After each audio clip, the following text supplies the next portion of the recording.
Bonjour, mon nom est Dominique Mélé-Le Tourneur, j'ai 68 ans et nous sommes arrivés, toute la famille, en 1985. Alors avant, nous habitions en France, à Limoges. Depuis qu'on était mariés avec ton grand-père, on a toujours eu envie de voyager. On voulait parcourir, on avait beaucoup d'attentes du monde entier, on voulait connaître les gens. Et pour connaître les gens, le seul moyen, c'est d'aller dans leur pays et d'aller y vivre, parce que c'est pas quand tu voyages en vacances que tu connais le monde. Au début, ça a été très dur, parce que c'est difficile de quitter son pays. On croit que c'est facile. On croit qu'on va retrouver finalement la même chose que chez nous. C'est-à-dire, qu'est-ce que tu fais tous les jours? Tu te lèves, tu t'occupes des enfants, tu vas travailler, puis tu rentres, et puis tu fais à souper, et puis voilà.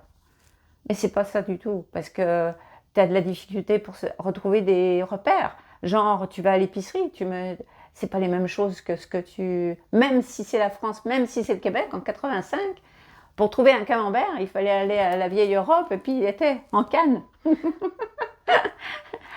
C'est plein de petites choses comme ça pour... il faut s'habituer, il faut s'adapter, il faut s'assimiler, c'est pas facile. Donc on a trouvé ça, moi j'ai trouvé ça difficile, d'autant plus que je travaillais pas encore. J'ai travaillé plus tard, 2, 3 mois plus tard. Papou, ton grand-père, pensait que ce serait bien si lui travaillait et que moi j'étais à la maison, je gardais les enfants. Mais c'est pas moi ça. J'ai besoin d'activité, j'ai besoin de travailler. Et tu vis des choses que les gens qui sont restés ne vivent pas. Et quand tu reviens les voir, peut-être quelques années plus tard, le discours, pour retrouver le discours, c'est difficile. Mais il y a des gens avec lesquels tu reprends la conversation là où tu l'as laissée. Ça, ce sont les meilleurs amis du monde, celles et ceux qui t'ont toujours connu, qui t'ont toujours... et qui ont peut-être aussi eu le même parcours, qui ont voyagé, qui ont vu d'autres choses. Donc souvent, ces gens-là, qui ont voyagé même parallèlement à nous, euh, on a tout de suite un point commun quand on se retrouve. Quant à la famille, oui, parce que c'est un déchirement quand même de laisser sa famille derrière. Et en même temps, ça fait du bien. Parce que parfois, il n'y a pas de chicane familiale. Et quand il y en a, on n'est pas là. Ah, c'est vachement bien. J'aurais fait plusieurs pays. J'aurais voyagé plus. J'aurais vécu dans plus de pays pour connaître mieux encore le monde tel qu'il était, tel qu'il est maintenant. Pourquoi il a changé?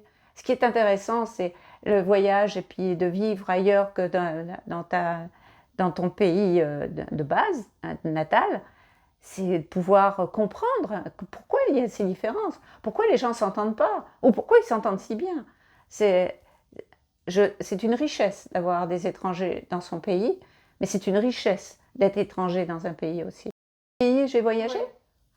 Beaucoup l'Afrique, l'Amérique du Sud en très grande partie, les États-Unis, l'Europe.